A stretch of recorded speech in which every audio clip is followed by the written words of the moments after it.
Magandang umaga po sa inyo lahat. At syempre, kaya po ako kaya nga po tayo live ngayon gawa ng nais ko lamang pong pasalamatan yung mga taong walang sawang sumuporta sa akin.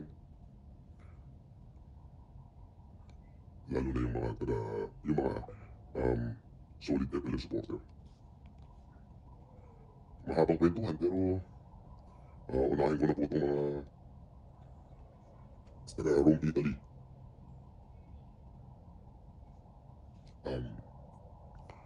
Nais ko pong pasalamatan si Mami Flora Calami. Siya po ang presidente ng Rome, Italy chapter.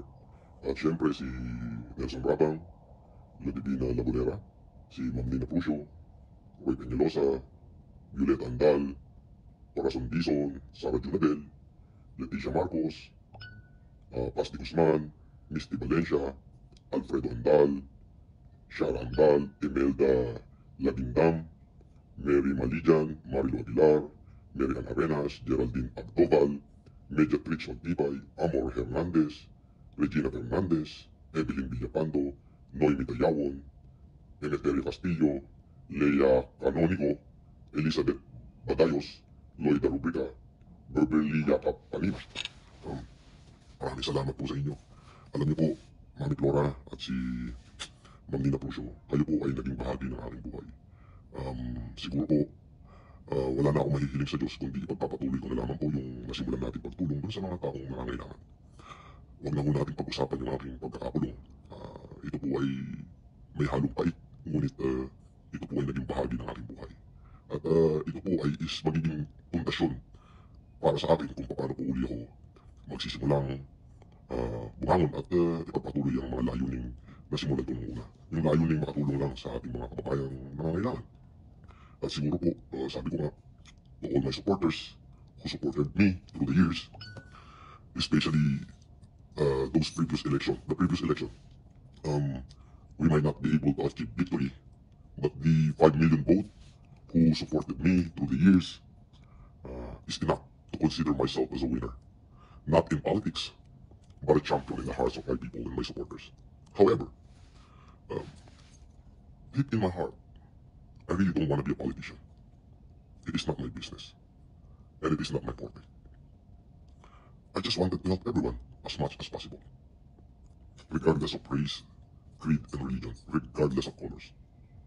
Everybody must help one another.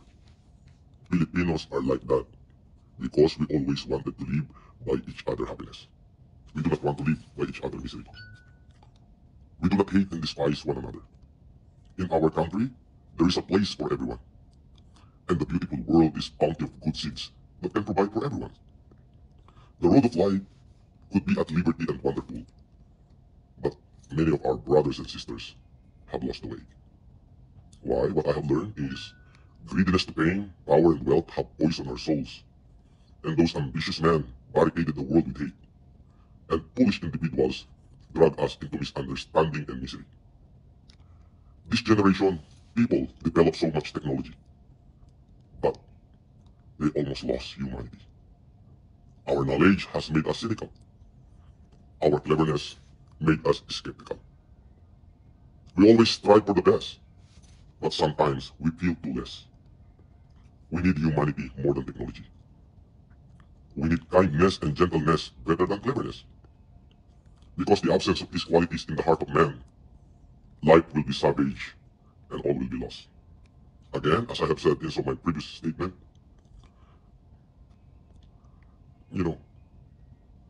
the reason I'm giving you this message is to cry out for the righteousness in men and appeal to universal brotherhood for the unity of all people.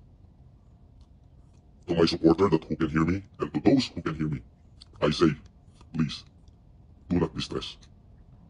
Because the hardship in life that is now upon us will soon be come to pass. I give you one Bible verse.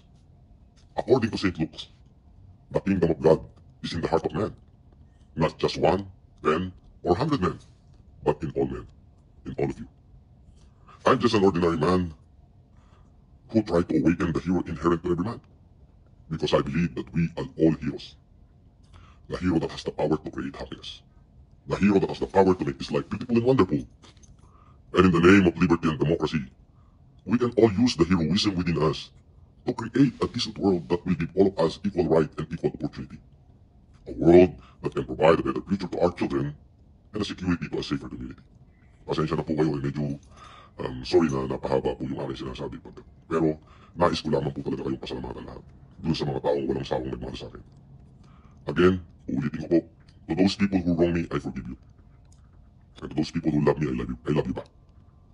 At ipinapangako ko po na ipagpapatuloy ko po, hindi lamang sa salita, kundi sa gawa, at isasabuhay ko na ang pagtulong natin sa abot ng aking kakayanan lamang po sa ating mga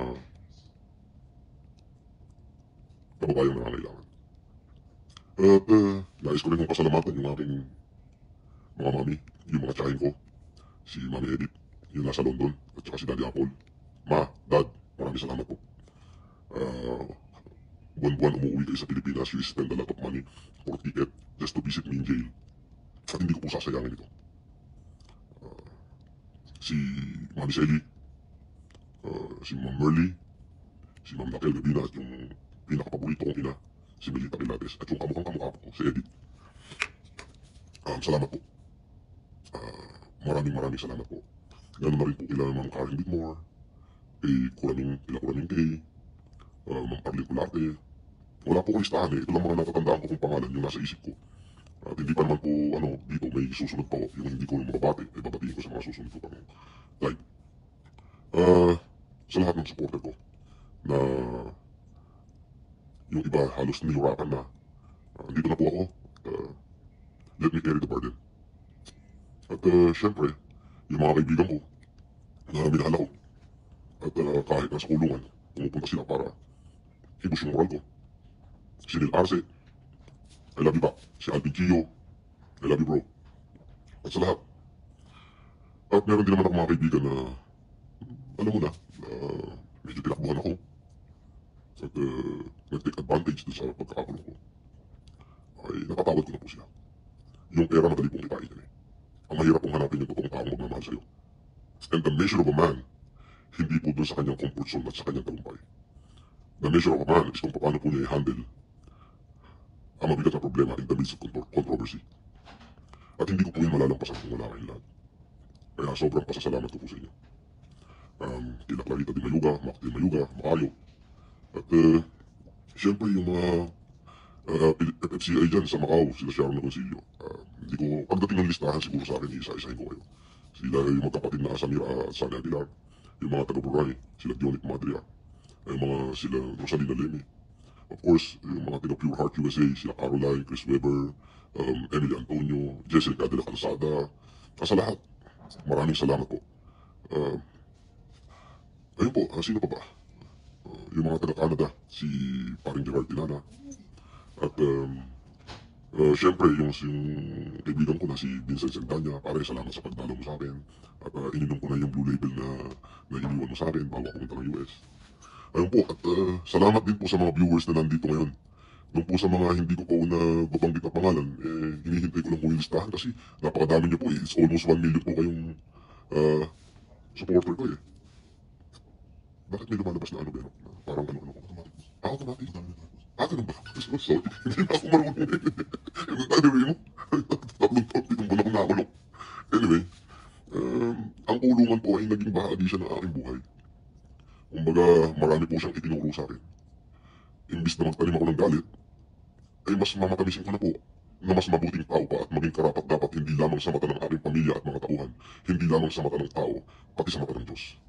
So yung pong pagkakabilanggo ko, imbis po na magtanim ako ng sama ng loob, ay mas minabuti ko na lamang po na mas maging mabuting tao pa, hindi lamang sa mata ng tao, kundi sa mata ng Diyos. At hindi ko po yung magagawa lahat kung wala po kayong mga taong nagmahal sa akin, nagpakita ng suporta. Thank you for bringing out the best in me. Thank you for showing me your special care. And most especially, thank you for loving me. And I love you back. At of course, kukunin ko na rin yung pagkakataon na to na para pasalamatan yung business partner ko na yung tiwala niya sa akin 100% na kahit nasa kulungan ako ay yung pagtitiwala niya sa kabila ng batikos na inaabot ko, pati yung mga anak ko binabatikos, yung mga anak ko na nag-aaral at nabubuli at sinasabing anak ka ng isang kriminal. Hindi po Hindi po naging madali para sa kanila, ngunit nalampasan po nila yun. Hindi po yun makakayanan ng aking mga anak kung wala po kayong mga tao na tumatawag sa kanila at nagko-comfort sa kanila at nagsasabing hindi ganun ang inyo. Lahat po ng pinagdaanan ko na yun ay nalampasan ko lang dahil sa pagmamahal ninyo lahat. Kayo po yung nagbibigay sa akin ng lakas. Salamat po sa pagdalaw sa aking bilangguan, pagdadala ng pagkain sa akin, pagdarasal para sa akin. Dinilig na po ng Diyos ang inyong mga panalangin. Andito na po ako, kasama niyo na po ako, at makakasama niyo po uli ako para matulungan natin yung mga liblib na pook sa ating bayan. Actually po, lumaya po ako ng 19 ng Disyembre. Pero nung 18 po ng Disyembre, ay yan po sa Camp Crame, tayo po ay nagbigay ng Optimum Eye Care Program dahil na rin sa request ni Police Colonel Antonio Maralag, initiative niya, at of course, ng ninong ko. Nakapagbigay po tayo sa, hindi ko po mabilang kung libo-libo o daan-daang kapulisan, including yung kanilang mga dependent, nabigyan po natin ng Optimum Eye Care Program na libre.